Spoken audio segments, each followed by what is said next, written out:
आज शाम के वचन के मनन के लिए हम लोग निकालेंगे पहला पतरस उसका दूसरा अध्याय, फर्स्ट पीटर चैप्टर 2। पहला पतरस उसका दूसरा अध्याय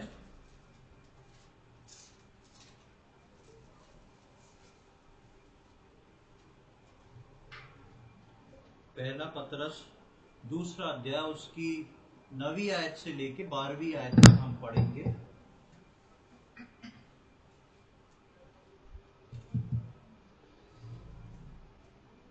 पर तुम एक चुना हुआ वंश और राजपदधारी याजकों का समाज और पवित्र लोग और परमेश्वर की निज प्रजा हो, इसलिए कि जिसने तुम्हें अंधकार में से अपनी अद्भुत ज्योति में बुलाया है, उसके गुण प्रकट करो। तुम पहले तो कुछ भी नहीं थे, पर अब परमेश्वर की प्रजा हो। तुम पर दया नहीं हुई थी, पर अब तुम पर दया हुई है।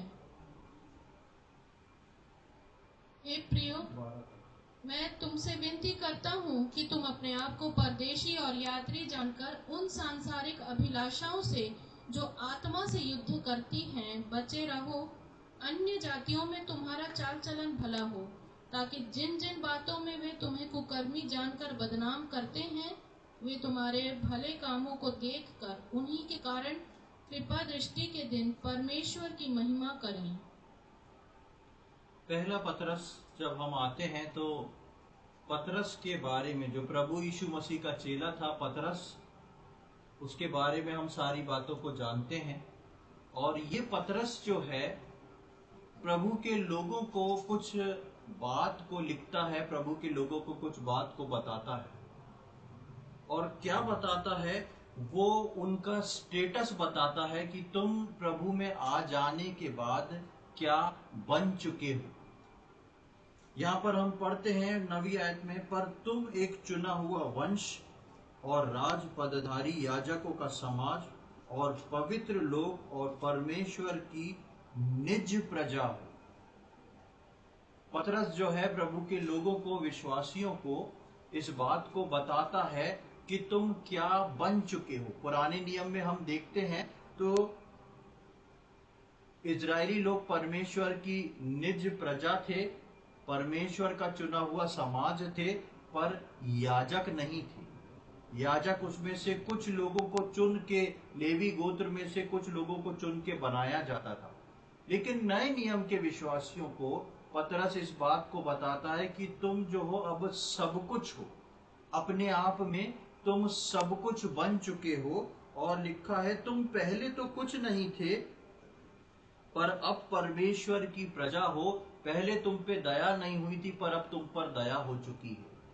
मैं और आप अब परमेश्वर की निज प्रजा, याजकों का समाज और उसकी सभा के लोग, उसके पुत्र और पुत्री हैं। और पतरस इस बात को विश्वासियों को लिख के बता रहा है कि तुम कौन हो, इस बात को जान लो। लेकिन जैसे ही पतरस इस बात को लिख के बताता है, उसके बाद 11वीं आयत में पतरस कुछ और बात को इसी बात से जोड़ देता है।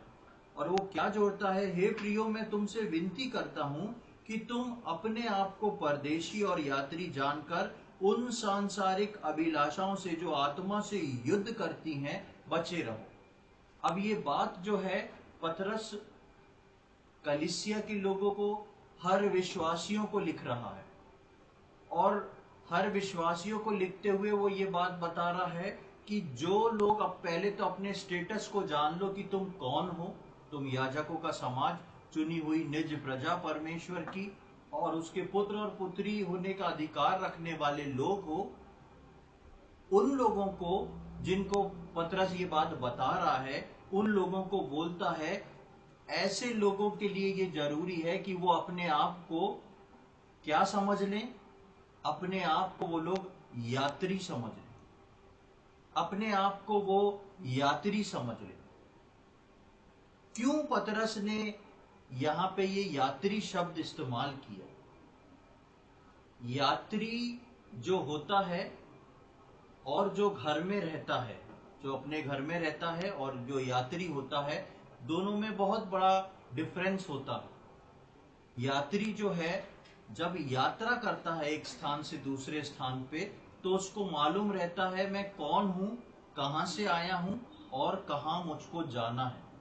और वहां जाने के दौरान जो है वो ज्यादा झंझट नहीं पालता। हम जब एक स्थान से दूसरे स्थान पे जाते हैं, हम अपनी सामान लेते हैं, ट्रेन पकड़ते हैं, हम कोशिश करते हैं कि हमारे पास सामान कम से कम हो ताकि हमको यात्रा में असुविधा ना हो, परेशानी ना हो। अब जब हम यात्रा करने निकलते हैं, हमारी इच्छा होती है कि हम समय से पहुंच जाएं। और यात्रा में हम कभी नहीं चाहते कि हमारी तबीयत खराब हो जाए, हम बीमार हो जाएं। कोई नहीं चाहता, क्योंकि मालूम है बहुत सारी असुविधाएं, बहुत सारी अड़चनें हो जाएंगी। यात्रा में हमको कितना भी शौक हो अपना घर सजाने का, आप अपने घर में हो सकता है फूल ला के सजाएं, सीनरी सजाएं, सुंदर सुंदर चीजें लगाएं, लेकिन यात्रा में आप कभी ऐसा नहीं करते कि अपने फूल अपनी सीनरी सब ले गए और ट्रेन में अपनी बर्थ खोली और आसपास सब तरफ लगा दी। ऐसा करते हैं क्या? कभी नहीं करते। क्यों? क्योंकि हमको मालूम है कि हम यात्रा में हैं और हमको एक स्थान से दूसरे स्थान पे जाके उतरना है, और इस यात्रा में हमको कोई भी प्रकार का झंझट या बोझ एक्स्ट्रा नहीं लेना है। तो यहाँ पर पतरस इसी बात को उन लोगों को समझाता है जिनको वो याजकों का समाज बोल चुका है, और बोलता है क्योंकि तुम यात्री हो, क्योंकि तुम याजकों का समाज हो, इसलिए अपने आप को यात्री जान के, अपने आप को यात्री जान के उन सांसारिक अभिलाषाओं से जो आत्मा से युद्ध करती हैं बचे रहो। यानी कि इस यात्रा के दौरान मैं और आप इस बात को जान के जब चलते हैं कि मैं परदेशी हूं, मैं यात्री हूं, बहुत सारी ऐसी सांसारिक चीजें आएंगी जो मुझको, मेरे और आपके आत्मा से, मेरे और आपके सोल से लड़ाई करेंगी। और उनकी इच्छा होगी कि ये हमको मिले, उनकी इच्छा होगी ये हमको चाहिए। और ऐसे में यदि हम उसकी बातों को सुनेंगे तो हमारे लिए यात्रा करना जो है असुविधा से भर जाएगी। हम उस असुविधा वाली यात्रा में आ जाएंगे। हम याजकों का समाज, पवित्र प्रजा बन चुके हैं, और हमारे लिए पतरस हमसे विनती करता है, इस बात के लिए विनती करता है कि अपने ऐसे बन जाने के कारण, कैसे बन जाने के कारण? याजकों का समाज। क्योंकि हम याजकों का समाज है, तो पतरस यहाँ पर विनती करता है 11वीं आयत में कि मैं विनती करता हूं कि तुम्हारे ऐसे बन जाने के कारण अपने को यात्री जानकर संसारिक अभिलाषा जो आत्मा से युद्ध करती है उससे बच के चलो, उससे बच के रहो, उससे अलग हट के चलो। क्यों पतरस पवित्र प्रजा को, क्यों पतरस याजकों के समाज को, जो मैं और आप आज नए नियम के विश्वासी हैं, इनको ये बात बताने की कोशिश करता है? क्यों वो इस बात को समझाता है? क्योंकि ये आदत हमको उस याजकों के समाज और निज प्रजा के स्तर से बाहर कर देती है। कौन सी आदत? जो हमने 11वीं आयत में पढ़ी, सांसारिक अभिलाषाओं से जो आत्मा से युद्ध करती है। ये अभिलाषाएं जो हैं, ये मुझको और आपको, यदि हम जो कि याजकों का समाज है, हम इससे बच के ना चलें, इसको अपने जीवन से अलग ना करें, तो ये मुझको और आपको उस याजकों के समाज और निज प्रजा के स्तर से, उस स्टेटस से बाहर कर देती है कि हमको बाहर निकाल दिया जाए, हम उसमें स्थिर ना रहें। और यहां पर पतरस जो है उसी बात को बताने की कोशिश करता है। यहोशू की किताब में जब हम आते हैं तो हम एक घटना को देखते हैं। यहोशू की किताब पुराने नियम में जब हम आते हैं तो एक घटना को देखते हैं, और ये घटना जो है इस बात को बहुत सुंदर तरीके से उसके अंदर हम अपनी आंखों से देख लेते हैं कि वो घटना क्या है। हम देखेंगे यहोशू की किताब उसका 7वां अध्याय, यहोशू की किताब उसका 7वां अध्याय और उसकी 4, 5 और 6 आयत को पढ़ेंगे। Book of Joshua chapter 7 and verse 4, 5 and 6। इसलिए कोई 3000 पुरुष वहां गए परंतु ऐ के रहने वालों के सामने से भाग आए। तब ऐ के रहने वालों ने उनमें से कोई 36 पुरुष मार डाले और अपने फाटक से शबारीम तक उनका पीछा करके उतराई में उनको मारते गए। तब लोगों का मन पिघल कर जल सा बन गया। तब यहोशू ने अपने वस्त्र फाड़े और इजरायली वृद्ध लोग यहोवा के संदूक के सामने मुंह के बल गिरकर पृथ्वी पर सांझ तक पड़े रहे और उन्होंने अपने सिर पर धूल डाली। यहाँ पर एक घटना को देखते हैं और इस घटना के बारे में हम देखते हैं कि एक युद्ध हो रहा है। और युद्ध किसके बीच में हो रहा है? इजरायलियों और उनके दुश्मनों के बीच में हो रहा है। और इस युद्ध में अगुवाई करने वाला यहोशू है, जिसको मूसा के बाद परमेश्वर ने चुना है और बोला है कि जाके तुम इन लोगों को कनान तक पहुंचाओ। उस रास्ते के अंदर जब ये लोग चल रहे हैं तो एक युद्ध होता है। कुछ एनिमीज सामने आ जाती हैं, विरोधी सामने आ जाते हैं और इस युद्ध में ये लोग बहुत बुरी तरह हार जाते हैं। कौन? परमेश्वर की निज प्रजा, याजकों का समाज और उसके लोग इस ग्रुप में हैं। किसमें? इजरायलियों के ग्रुप में। और ये लोग जो हैं वो हार के चले आते हैं। और यहोशू जो है समझ नहीं पाता ये क्या हो गया। यहोशू जो है अपने वस्त्र को फाड़ देता है।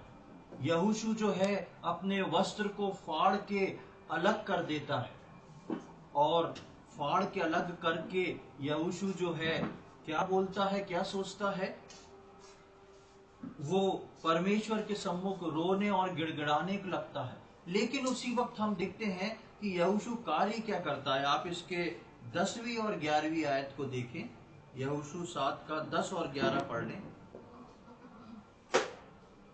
यहोवा ने यहोशू से कहा, उठ खड़ा हो जा, तू क्यों इस भारतीय मुंह के बल पृथ्वी पर पड़ा है? इस्राएलियों ने पाप किया है और जो वाचा मैंने उनसे अपने साथ बंधाई थी उसको उन्होंने तोड़ दिया है। उन्होंने अर्पण की वस्तुओं में से ले लिया, वरन चोरी भी की और छल करके उसको अपने सामान में रख लिया है।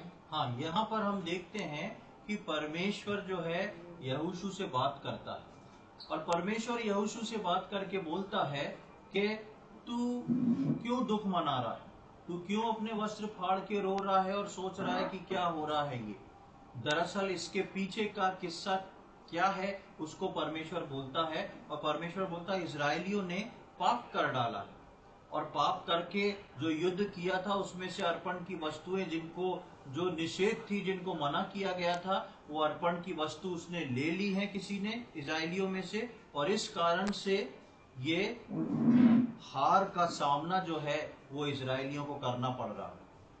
उसी के आगे जब हम उसकी 19 से 22वीं आयत तक देखें क्या लिखा है। तब यहोशू आकान से कहने लगा, हे मेरे बेटे, इस्राएल के परमेश्वर यहोवा का आदर कर और उसके आगे अंगीकार कर, और जो कुछ तूने किया है वह मुझको बता दे और मुझसे कुछ मत छिपा। आकान ने यहोशू को उत्तर दिया, सचमुच मैंने इस्राएल के परमेश्वर यहोवा के विरुद्ध पाप किया है। और इस प्रकार मैंने किया है कि जब मुझे लूट में शिनार देश का एक सुंदर ओढ़ना और 200 शेकेल चांदी और 50 शेकेल सोने की एक ईंट देख पड़ी, तब मैंने उनका लालच करके उन्हें रख लिया। वे मेरे डेरे के भीतर भूमि में गड़े हैं और सबके नीचे चांदी है। तब यहोशू ने दूत भेजे और वे उस डेरे में दौड़े गए और क्या देखा कि वे वस्तुएं उसके डेरे में गड़ी हैं और सबके नीचे चांदी है।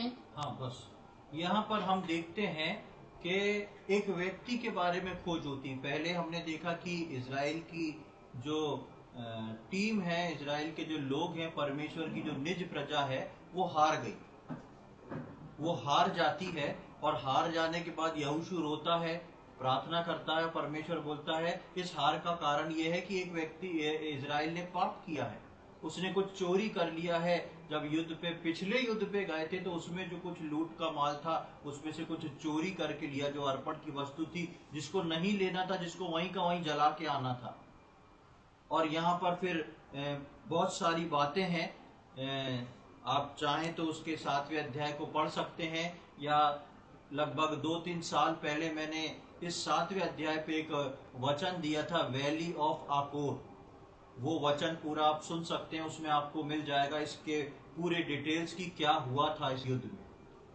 उस युद्ध में ये पूरी टीम गई थी और पूरे इजरायलियों में से एक व्यक्ति जो आकान नाम का था, वो कुछ चुरा के ले आया था, और चुरा लेने के बाद जो है उसने इन सब चीजों को छुपा के रख दिया था, और इसके वजह से इजराइल जो थे वो युद्ध तो जीत गए थे, लेकिन दूसरे युद्ध में जाके हार जाते हैं, क्योंकि वो अपनी यात्रा में उन नियमों और शर्तों को बना के नहीं रख पाए जो परमेश्वर ने उनको दी थी। और इसी बात को जो है पतरस मुझको और आपको बताता है। जब आप आकान के विषय में पढ़ेंगे और आकान के विषय में देखेंगे, तो आकान एक ऐसा व्यक्ति नहीं था जो बहुत ही कंगाल या गरीब हो, जो देख के रुक नहीं पाया। पूरे इजरायलियों ने उस चीज को नहीं चुराया, लेकिन ये आकान जो था एक चीज को, इन 2-3 चीजों को देख के जाके चोरी कर लेता है। आप यदि 7वें अध्याय के 24वीं आयत को पढ़ें तो आपको देखने को मिलेगा कि क्या क्या कुछ नहीं था आकान के पास। उसको पढ़ लें 24वीं आयत को, 24th वर्स। तब सब इजरायलियों समेत यहोशू जेरह वंशी आकान को और उस चांदी और ओढ़ने और सोने की ईंट को और उसके बेटे बेटियों को और उसके बैलों, गधों और भेड़ बकरियों को और उसके डेरे को, अर्थात जो कुछ उसका था, उन सब को आकोर नामक तराई में ले गया। हाँ, यहाँ पर आप यदि देखेंगे तो वहां पे जिक्र है एक एक करके, उसके बेटे बेटियां, उसके बैल, उसके गधे। पुराने समय में आप देखेंगे तो पुराने समय में एक व्यक्ति का जो भरपूरी है, या एक व्यक्ति की जो उसका धनी होना जो है, वो इस बात पर निर्भर करता था कि उस पर कितने जानवर हैं, कितने गुलाम हैं, कितने ऐसे क्या क्या उसके पास है, उसके मतलब सामने में दिखने वाले ऐसे मटेरियल वाली चीजें क्या क्या है। और यहाँ पर हम देखते हैं कि लिखा है उसके बैलों, गधों, भेड़ बकरियों को और उसके डेरे को, अर्थात जो कुछ उसका था। इस आकान के पास कमी नहीं थी, ये कंगाल नहीं था। इस आकान के पास अपने भेड़ बैल और उस समय में जो जरूरी चीजें होती थी, वो सब कुछ आकान के पास था। उसका एक भरा पूरा परिवार था। उस परिवार के साथ साथ उसके घर में बहुत सारी चीजें होंगी जिनका जिक्र नहीं है, लेकिन उसके स्टेटस को यहाँ पर बताया गया है कि उसके पास गधे, बैल, बकरी, गाय सब कुछ था। उसकी भरमार थी उसके पास। उसकी भरमार जब उसके पास थी तो इस प्रकार से वो बोलता है कि ये सारी चीजें जो थी, वो 24वीं पद में हम देखते हैं, आयत में देखते हैं कि सब कुछ जो थी वो आकान के पास थी। उसके बाद भी फिर भी आकान जो था परमेश्वर की ठहराई हुई सीमा को लांघ कर संसार से कुछ ले लेना चाहता था। जो कुछ परमेश्वर ने आकान को दिया था, वो आकान को बस नहीं पड़ रहा था, और वो चाहता था कि और भी कुछ संसार से जाके मैं खींच के ले आऊं। अभी हम पतरस में क्या पढ़े, वो सांसारिक अभिलाषाएं जो तुम्हारी आत्मा से युद्ध करती हैं, वो सांसारिक अभिलाषाएं जो तुम्हारी आत्मा से युद्ध करती है। एक सांसारिक उस आत्मा से, आकान की आत्मा से इस बात ने युद्ध किया और उस पर विजय हुई, और आकान की आत्मा हार गई, और वो जाके संसार से सब कुछ होने के बाद भी जाके उसका मन करता है कि मैं सांसारिक चीज में से ये निकाल लूं। परमेश्वर यही बात अपने लोगों को शुरू से सिखाता आया है। परमेश्वर चाहता है कि मेरे लोग, चाहे पुराने नियम के हों चाहे नए नियम के, वो मुझसे सीखें। और क्या सीखें? कि तुमको संसार से नहीं, मुझसे सब कुछ लेना है। अदन की वाटिका से परमेश्वर जो है इस बात को सिखाता आ रहा है। अदन की वाटिका में परमेश्वर ने आदम और हवा के लिए सारे फल रख दिए थे। उसके बाद भी जिसको मना किया था, हवा को शैतान उसको दौड़ाता है उसी फल को तोड़ के खाने के लिए कि ये मेरे को मना है, इसलिए मैं यही खाऊंगी। परमेश्वर ने आदम और हवा के लिए ऐसे कोई भी फल को रोक के नहीं रखा था। और कई बाइबल पंडित बताते हैं कि आदम और हवा जब अदन की वाटिका से निकले तो उसमें से 60% फल वो अभी तक टेस्ट ही नहीं करे थे।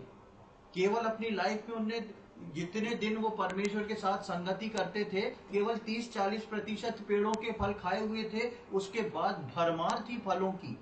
लेकिन शैतान कहां पर लेके गया? जिस चीज की परमेश्वर ने मनाई की थी। इसलिए परमेश्वर उस अदन की वाटिका से, उस उत्पत्ति की किताब से लेके प्रकाशित वाक्य तक अपने लोगों को यही बात सिखाना चाहता है कि तुमको संसार से नहीं, मुझसे सब कुछ लेना है। मत दौड़ो संसार के पीछे, तुमको जो कुछ चाहिए उसको मैं दूंगा, क्योंकि तुमको संसार में नहीं रहना, मेरे पास वापस आना है। क्यों परमेश्वर बोलता है सिर्फ मुझसे लेना? क्योंकि परमेश्वर बोलता है तुम मुझ में से निकल के गए हो, तुम्हारी आत्मा को मैंने बना के इस पृथ्वी पे भेजा है, और तुम यात्री और परदेसी हो, और तुमको अपनी जर्नी कंप्लीट करके वापस मेरे पास आना है। इसलिए तुमको जो भी चाहिए वो मुझसे मांगो, जो भी चाहिए वो मुझसे लो, जो तकलीफ है मुझको बताओ।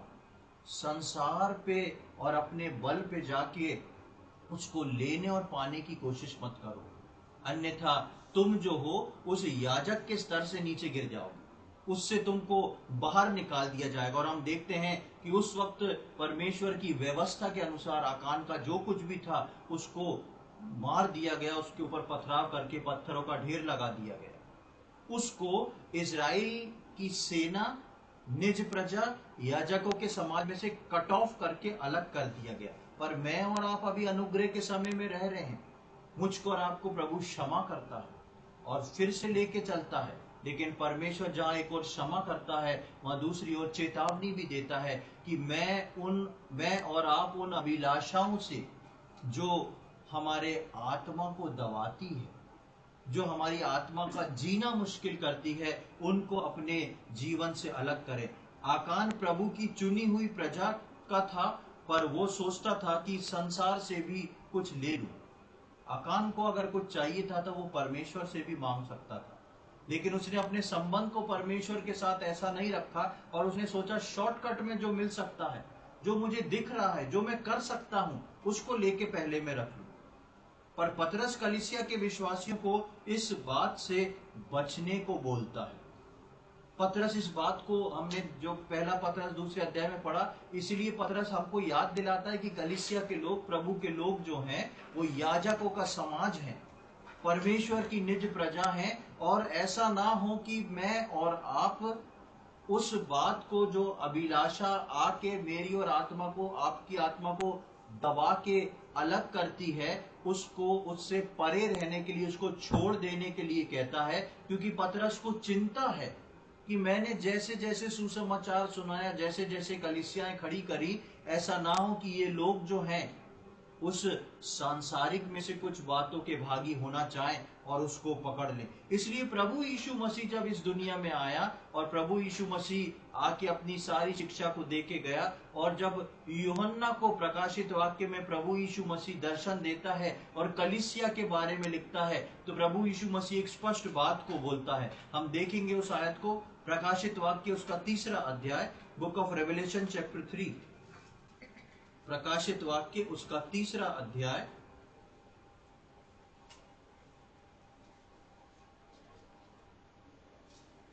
और उसका 17वीं और 18वीं आयत, 17 and 18।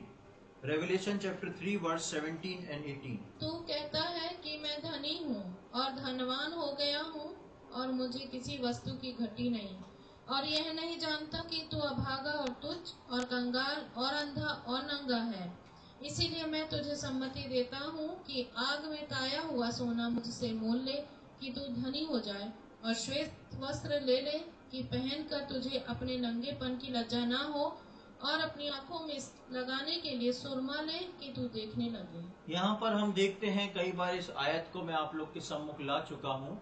यहाँ पर लौदीकिया की कलीसिया को एक संदेश लिखा गया है, और लौदीकी की कलीसिया का जो पैटर्न है वो बाइबल पंडित बताते हैं कि ये आखिरी समय की कलीसिया, रैप्चर से पहले की कलीसिया का ये तौर तरीका हो जाएगा। और इसके बैकग्राउंड में मैं जिससे पहले चलूं और उसके बैकग्राउंड को बताना चाहता हूं। लौदीकिया की कलीसिया जो थी, जिस जगह पर रहती थी, वो एक मार्केटिंग का सेंटर प्लेस था, बिजनेस का सेंटर प्लेस था। और ये जो लौदीकिया की कलीसिया में जो मसीही लोग थे, जो विश्वासी लोग थे, ये विश्वासी लोग, ये मसीह लोग जो थे, बहुत ही धनी हो गए थे। और क्यों धनी हो गए थे? क्योंकि वहां पर एक बिजनेस पॉइंट था। और उस बिजनेस पॉइंट में ये लोग क्या काम करते थे? ये लोग जो थे, 3 काम यहाँ के मुख्य थे। एक तो कपड़े का बहुत बड़ा व्यापार था यहाँ पर। दूसरा, यहाँ पर मेटल का, सोने का बहुत बड़ा व्यापार था। और तीसरा, यहाँ पे आई मेडिसिन का बहुत बड़ा व्यापार था। आंख के लिए बहुत बेहतर मेडिसिन यहाँ पर मिलती थी, जिससे रोशनी तेज हो जाती। ये 3 चीजों को लेते हुए ये लौदीकिया की कलीसिया के लोग बहुत ही धनी हो जाते हैं। और परमेश्वर जो है, प्रभु यीशु मसीह जो है, वो आके इनको बोलता है कि तू कहता है मैं धनी हूं, धनवान हो गया हूं, और मुझे किसी वस्तु की घटी नहीं। लेकिन ये सारी वस्तुएं जो हैं, इन लोग ने संसार से ले ली थी। इसलिए प्रभु बोलता है कि 18वीं आयत में, इसलिए मैं तुझे सम्मति देता हूं कि आग में ताया हुआ सोना मुझसे मोल ले कि तू धनी हो जाए, श्वेत वस्त्र ले कि पहनकर तुझे अपने नंगेपन की लज्जा ना हो, और अपनी आंखों में लगाने के लिए सुरमा ले ले कि तू देखने लगे। ये कलीसिया जो है, नाम को प्रभु की कलीसिया थी, लेकिन संसारिकता में लिप्त थी। ये इतनी धनी थी, इसके पास सब कुछ था, इसलिए ये सोचते थे अब हमको किसी चीज की जरूरत नहीं। प्रियो, हम देखते हैं कि आकान संसार से सोना, चांदी और वस्त्र लाता है, और वो भी चुरा के लाता है। ये लौदीकिया की कलीसिया जो प्रभु के लोग कहलाते हैं, ये सांसारिकता में बिजनेस करके सब चीजों में ऐसे हो गए कि वो बोलते हैं हमारे पास किसी चीज की कमी नहीं है, हम अपने आप में भरपूर है, हमको कोई भी चीज को सोचने समझने की और कमाने की जरूरत नहीं है। सेम काम जो है आकान ने किया। अब इस बात का क्या मतलब हम समझ सकते हैं? किस बात को प्रभु यीशु मसीह यहाँ पर प्रकाशित वाक्य में यूहन्ना को बताते हैं? हम जब आकान के विषय में पुराने नियम में पढ़ रहे थे, तो आप ध्यान से देखेंगे वहां पे 3 चीज आकान ने चुराई थी। आकान ने जो 3 चीज जाके अर्पण की वस्तुओं में से चुरा के लाके छुपा दी थी, उसमें सबसे पहली चीज थी एक शिनार का एक अंगरखा। शिनार जगह, उसका एक अंगरखा, एक ऐसा गाउन जो ऊपर से पहनते हैं। शिनार देश का अंगरखा जो है, वो बहुत ही फेमस हुआ करता था। उसकी खूबसूरती अलग थी, उसमें कढ़ाई का काम था, उसमें बहुत सारे कीमती पत्थरों को जड़ा जाता था, जो कि देखने में बहुत ही सुंदर लगता था। जब ये आकान वहां पर अर्पण की वस्तुओं को देखता है, तो वो शिनार की जो ओढ़नी रहती है, एक अंग रखा होता है, ऊपर से एक लॉन्ग कोट होता है, उसको वहां से ले आता है। पर आप देखेंगे ये आकान जो पुराने नियम में यहोशू के समय में इस अंगरखे को चुरा के ले आता है और इसको गाड़ देता है। क्यों गाड़ देता है जानते हैं? गाड़ इसलिए देता है क्योंकि आकान जानता है ये अंगरखा मैं यहां पर पहन नहीं सकता।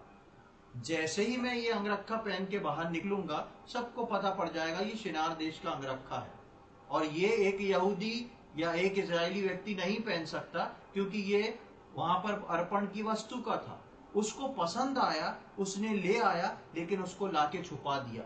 यानी कि आकान ने जिसके लिए पाप किया, आकान ने जिसके लिए मेहनत करी, आकान ने जिसके लिए चोरी करी, वो आकान के कोई यूज का नहीं, पर उसने लाके उसको रख दिया। दूसरी चीज हम देखते हैं, आकान और 2 चीजों को लेके आया। वो है एक सोने की ईंट और कुछ शेकेल चांदी। पुराने समय में चांदी और सोने का मूल्य जो था लगभग एक था। पुराने समय में जितना आज के समय में हम गोल्ड को महत्व देते हैं, उतना पुराने समय में गोल्ड और सिल्वर दोनों को दिया जाता था। और ये आकान जो है वहां जाकर एक सोने की ईंट और कुछ शेकेल चांदी को लेके आता है। पर ये सोना और चांदी आकान जो था यात्रा में था, कनान की यात्रा में था। ये सोना और चांदी आकान की इस यात्रा में किसी भी काम का नहीं था, क्योंकि इससे कोई लेन देन नहीं होता था। उनको खाने पीने को परमेश्वर ऊपर से मन्ना देता था, परमेश्वर उनकी सारी जरूरत पूरा करता था। वचन में लिखा उनके कपड़े नहीं फटे, उनके जूते फटे नहीं, पुराने नहीं हुए, वो चलते रहे, सब चीज होता रहा। तो आकान जो है उसको यात्रा में सोने चांदी की जरूरत नहीं थी, लेकिन उसने फिर भी उठा के रखी है। 3 चीज आकान ने उठाई और तीनों चीज आकान की आवश्यकता के परे थी। तीनों चीज की जरूरत जो थी वो आकान को नहीं थी। और उसके साथ साथ आकान जो था इस सोने और चांदी को परमेश्वर के मंदिर में भी जाके नहीं चढ़ा सकता, क्योंकि आकान जानता था कि ये सोना और चांदी जो है चोरी की हुई है, और अगर मैं किसी तरह पहुंच के परमेश्वर के मंदिर में पहुंच जाऊंगा, वहीं पे परमेश्वर का दंड आएगा, मेरी मृत्यु हो जाएगी। तो आकान ने 3 चीजों को लिया, शिनार देश का अंगरखा, सोना और चांदी, और तीनों चीज जो है वो चोरी करके ले आया, उस अपने स्टैंडर्ड से घट गया, मृत्यु दंड तक पहुंच गया। लेकिन ये तीनों चीजें उसके कोई भी काम की नहीं थी उसके जीवन में। परमेश्वर को इसलिए प्रकाशित वाक्य में प्रभु बोलता है, ओढ़ने के लिए मुझसे श्वेत वस्त्र ले लो। अब जब हमने अभी प्रकाशित वाक्य में पढ़ा, तब हम इस बात को देखते हैं कि प्रभु यीशु मसीह वही बात लौदीकिया की कलीसिया को बोलता है कि तुम जो हो ओढ़ने के लिए मुझसे श्वेत वस्त्र ले लो, क्योंकि संसार के अंगरखे से आप अपने नंगेपन को कभी भी ढांक नहीं सकते। संसार से लिए हुए अंगरखा जो है वो कभी भी एक विश्वासी के जीवन का अंगरखा नहीं बन सकता। उसकी नग्नता परमेश्वर के सामने कभी भी उससे छुप नहीं सकती। अदन की वाटिका में देखते हैं हम, जब आदम और हवा से पाप हो गया, वो नीचे गिर गए, उनने आज्ञा का उल्लंघन करा, उन्होंने पत्तों की लंगोट को बना लिया, लेकिन उनका नंगापन जो है परमेश्वर से छिप नहीं सका। उनका नंगापन कब छुपा? जब परमेश्वर ने एक जानवर की खाल को उनको उड़ाया। मेरे और आपके जीवन में हम चाहे कितना भी प्रयत्न कर लें, हम कभी भी संसार का अंगरखा लेके अपनी नग्नता को नहीं ढांक सकते। उसके लिए मुझको और आपको परमेश्वर से मांगना पड़ेगा और परमेश्वर से लेना पड़ेगा। इसीलिए प्रकाशित वाक्य में लौदीकिया की कलीसिया को प्रभु यीशु मसीह बोलता है, मैं जानता हूं तुम नंगे हो। वो लोग क्या बोल रहे हैं? हम तो बहुत धनी हो गए, हमें किसी चीज की आवश्यकता नहीं। लेकिन यीशु मसीह उनको आईना दिखा रहा है, उस कलीसिया को आईना दिखा रहा है, और वो बोल रहा है कि तू ये कहता है, तू वो कहता है, दरअसल तू कुछ नहीं, तू नंगा है।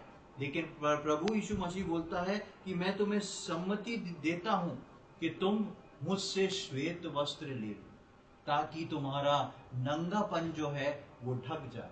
ये श्वेत वस्त्र क्या है? ये श्वेत वस्त्र प्रभु यीशु मसीह की वो धार्मिकता है।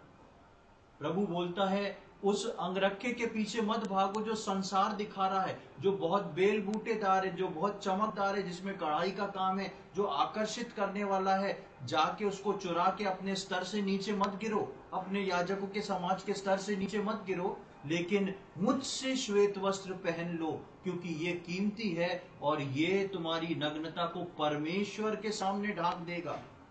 मेरी धार्मिकता को ओढ़ लो। इसलिए इस लौदीकिया की कलीसिया को प्रभु यीशु मसीह इस बात को बोलते हैं। उसके बाद हम सोने के विषय में देखते हैं। सोने के लिए प्रभु यीशु मसीह बोलता है, मुझसे मोल लो। मोल लेने को क्यों बोल रहा है प्रभु? ये लोग अपने आप में बहुत धनी हैं, लेकिन उनके धन से ये प्रभु से सोना मोल नहीं ले सकते। लिखा है, आग में ताया हुआ सोना तू मुझसे मोल ले ले, ताकि तू धनी हो जाए। मोल कैसे हम प्रभु से ले सकते हैं? लेकिन प्रभु बोलता है, मुझसे मोल लो, क्योंकि ये हमको खरीदना है।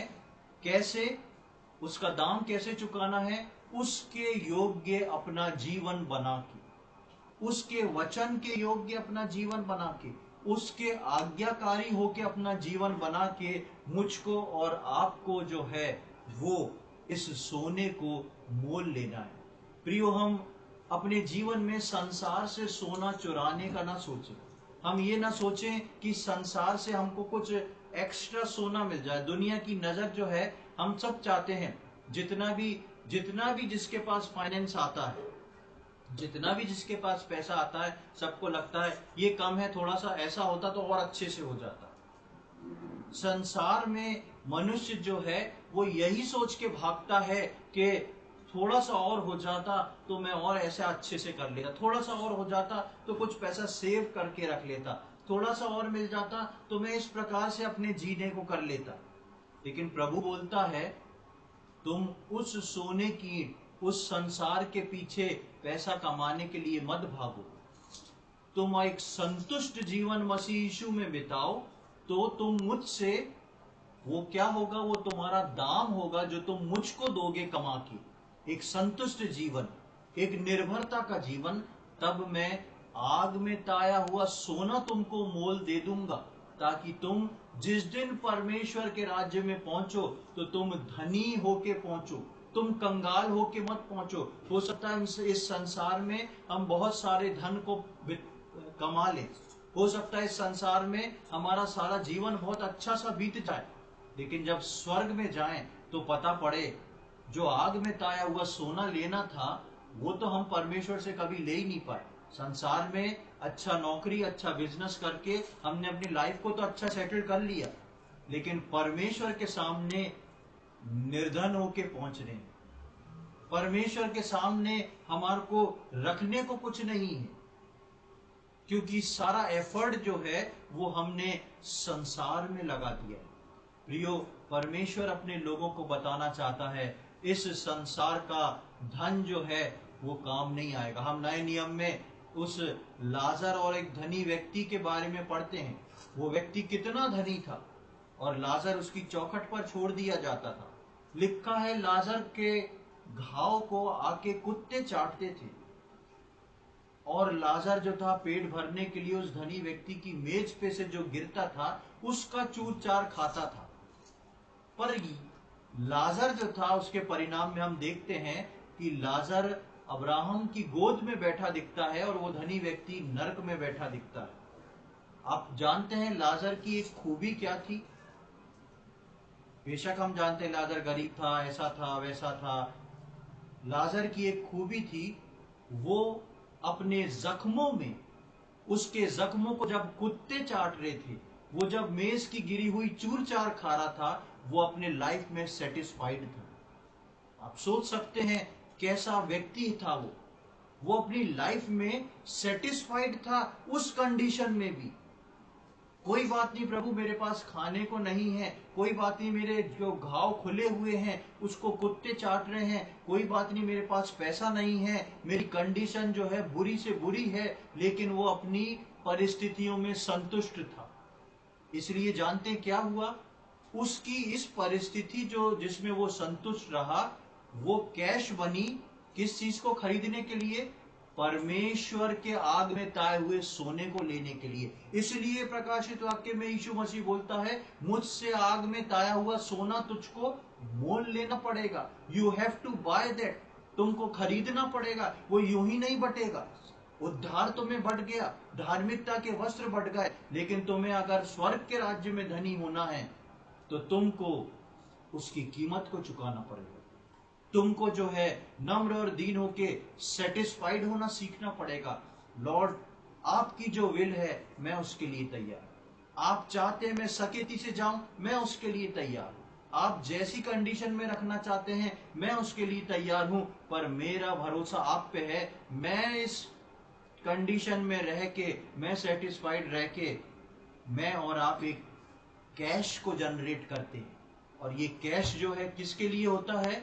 ये कैश परमेश्वर से उस ताए हुए सोने को मोल लेने के लिए होता है। हम यात्रा में हैं। उसके बाद हम चांदी के बारे में पढ़ते हैं। बहुत ही दिलचस्प बात हमको चांदी के विषय में पढ़ने को मिलती है। आकान ने चांदी को सबसे नीचे छुपा दिया था। आप यहोशू में पढ़ेंगे, 2 बार ये सेंटेंस लिखा मिलेगा आपको।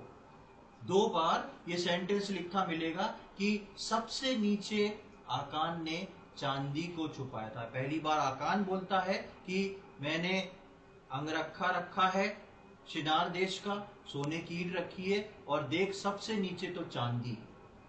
उसके बाद जब लोग ढूंढने जाते हैं, खोदने जाते हैं, तो वहां पर भी उनके विषय में लिखा, उनको सब कुछ मिला और देखो सबसे नीचे चांदी थी। क्यों ये बात 2 बार बाइबल में लिख के आई? यूं ही नहीं लिख के आ गई। सबसे नीचे उसने चांदी को छुपा दिया। शायद हो सकता है चांदी उसको बहुत पसंद हो, या हो सकता है चांदी आकान के लिए ज्यादा कीमती हो, लेकिन बात ये नहीं है। बात ये है कि आकान ने चांदी को सबसे नीचे दबा दिया था। चांदी जो है वो यीशु मसीह को दर्शाती है। चांदी जो है वो उसकी पवित्रता को दर्शाती है, और चांदी जो है वो उसके स्वभाव को बताती है, जो उसने सबसे नीचे गाड़ दिया। इसी कारण तो आकान दौड़ के जाके चोरी करके लेके आता है। आकान की इच्छा होती है कि मैं कुछ चुरा के ले आऊं, इसमें से अपने लिए रख लूं, जो कि उसके लिए कहीं से भी यूजफुल नहीं था। सबसे नीचे चांदी को दबा दिया। प्रियो, मेरे और आपके जीवन में कई बार हम विश्वासी लोग जो हैं सबसे नीचे चांदी को दबा के रखते हैं। गड्ढा खोदते हैं, सबसे नीचे चांदी को दबाते हैं और सोचते हैं ये सेफ है। ये सेफ नहीं है। सबसे नीचे चांदी को, और वो भी मिट्टी में दबा देना, यानी कि प्रभु यीशु मसीह का जो आपको चुनाव है, उसमें से उस चुनाव को आपने रद्द कर दिया। यीशु मसीह का स्वभाव जो है उसको आपने मिट्टी में गाड़ दिया है। यीशु मसीह की जो पवित्रता है वो आपने मिट्टी में गाड़ दी। आपको याद होगा प्रभु यीशु मसीह जब तोड़े के विषय में दृष्टांत देता है तो उसमें एक व्यक्ति को एक तोड़ा देता है, और वो क्या बोलता है, प्रभु मेरे को मालूम था आप तो कठोर मनुष्य हो, तो मैंने क्या किया था, उसको जाके मिट्टी में गाड़ दिया था। उस सिक्के को, उस तोड़े को उसने मिट्टी में गाड़ दिया था, और उससे वो छीन के उसको अंधकार में फेंक दिया गया था जब न्याय आया था, जब प्रभु आता। कई बार हम विश्वासी लोग जो हैं यीशु मसीह के स्वभाव को, यीशु मसीह की धार्मिकता और पवित्रता को, और यीशु मसीह को जो हमारे अंदर बसना चाहिए, उसको हम गड्ढा खोद के मिट्टी में गाड़ देते हैं। और कहां गाड़ते हैं? सबसे नीचे की, किसी भी तरह ये बाहर ना आ जाए। प्रियो, जब मैं और आप उसको नीचे गाड़ देंगे तो कभी भी मेरे और आपके जीवन में काम नहीं होएगा। तब गाड़ देंगे, तब हमारे अंदर जो अभिलाषा है, जो हमारी आत्मा से युद्ध करती है, वो परिपक्व होके खड़ी हो जाएगी और मुझको और आपको जो है वहां से गिरा देगी। कहां से? जो मेरा और आपका स्टेटस है, याजकों का समाज जो है, उसमें से पवित्र प्रजा जो है, उसमें से मुझको और आपको नीचे वो गिरा देगी। इसलिए पहले पतरस में वापस हम आएंगे जो हम पढ़ रहे थे, पहला पतरस उसका 2 अध्याय।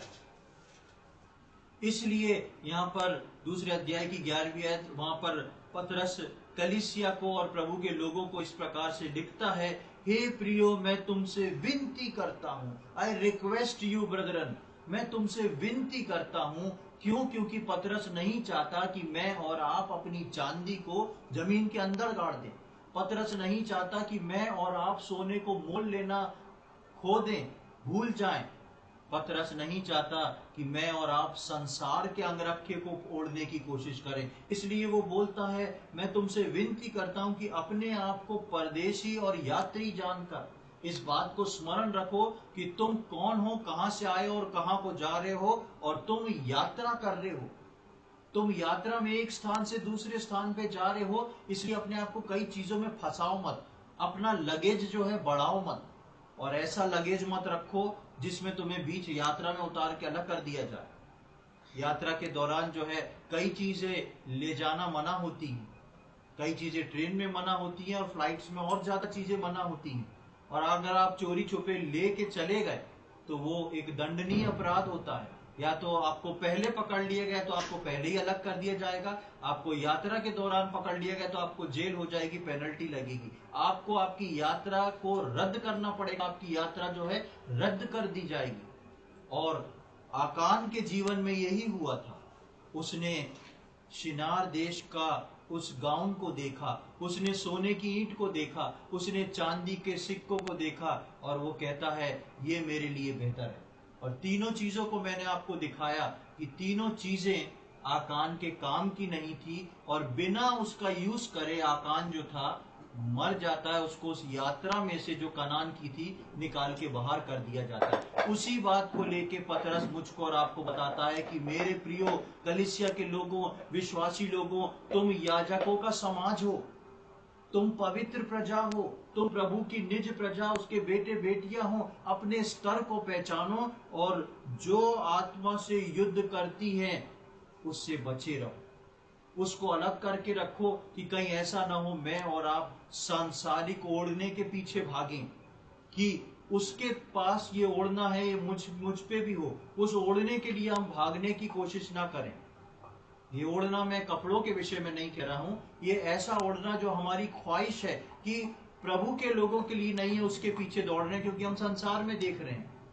उस सोने की ईंट को पाने के लिए जो संसार की है उसके पीछे ना भागें, लेकिन अपने जीवन में एक संतुष्टि भरा जीवन मसीह में बिता के प्रभु के सामने अपने उस कैश को रिप्लेस करवाएं, उस कैश को जमा करके उसको आप प्रभु से आग में ताया हुआ सोना ले लें, और हम अपनी चांदी को जो यीशु मसीह का स्वभाव है, यीशु मसीह का उद्धार है, यीशु मसीह की पवित्रता है, उसको कभी भी हम जमीन में गाड़ के ना चढ़े। प्रभु बोलता है श्वेत वस्त्र मुझसे ले लो, आंख में लगाने को सुरमा ले लो, सोना मुझसे खरीद लो, क्योंकि असलियत में तुम नग्नता से भरे हुए, तुम्हारा जीवन परमेश्वर के सामने नग्न है। प्रियो, आने वाले समय में हम इस बात की कोशिश करें, अपने जीवन को हम जांच के देखें कि मेरी दौड़ जो है किस ओर है। क्या मैं पूरी दौड़ जो है उस शिनार देश के सुंदर अंगरखे को पाना चाहता हूं? क्या मैं अपनी पूरी दौड़ में उस सोने की ईंट को लाना चाहता हूं जिसके पीछे संसार भागता है? क्या मैं उस चांदी के पीछे भागना चाहता हूं जिसको मट्टी में गाड़ दिया जाता है? लेकिन मुझको और आपको परमेश्वर के समीप जाके उस सोने की आग में ताए हुए सोने को मोल लेना है, उस चांदी को लेना है, यीशु मसीह के स्वभाव को लेना है, ताकि मैं और आप प्रभु में परिपूर्ण पाए जाएं। जो गलती आकान ने पुराने नियम में करके यात्रा से अलग हो गया था, मैं और आप अपने आत्मिक कनान में जा रहे हैं, वो गलती करके मैं और आप उस यात्रा से कभी भी अलग ना हो। परमेश्वर इन वचनों को समझने में हम में से प्रत्येक की सहायता करे। प्रभु के नाम की महिमा हो। आइए हम प्रार्थना करेंगे। प्रभु जी, हम धन्यवाद देते हैं सुंदर समय के लिए। एक और बार आपने हमारे जीवन में यह अवसर प्रदान किया कि इस रीति से प्रभु हम इकट्ठे हो सके।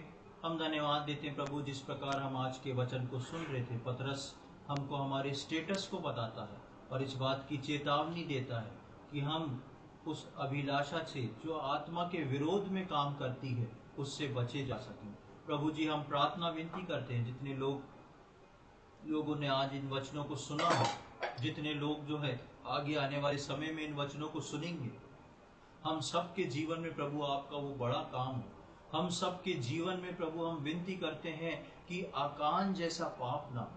हम कभी भी प्रभु जी उस सांसारिक अंगरखे के पीछे ना भागे, हम कभी भी उस सांसारिक सोने चांदी के पीछे ना भागे, लेकिन प्रभु जी आपको जानते हुए, आपको मानते हुए प्रभु जी उस यीशु मसीह के स्वभाव को अपने अंदर रखते हुए हम आगे बढ़ने वाले हो सके, ताकि प्रभु हम आपके स्वर्ग के राज्य में नंगे ना पाए जाएं, लेकिन प्रभु आपके स्वर्ग के राज्य में हम धनी पाए जाएं, धर्मी पाए जाएं और परिपूर्ण पाए जाएं। हम अपनी सारी चीजों में, सारी बातों में एक संतुष्टि का जीवन बिताते हुए उस धन को अर्जित कर सकें, जिससे हम प्रभु जी उस सोने को जो आप देते हैं उसको मोल ले सके। हम में से प्रत्येक की सहायता करें प्रभु। हम में से कोई भी इन अंत के समय में प्रभु ढीला ना हो, नीचे की ओर ना गिरे, लेकिन विश्वास में मजबूत होते हुए उस असल चांदी जो प्रभु यीशु मसीह का स्वभाव है उसमें बदलते हुए हम वो धार्मिकता का जीवन बिताते हुए आपके आगमन तक अपनी सेवा को पूरी करने वाले हो सकें,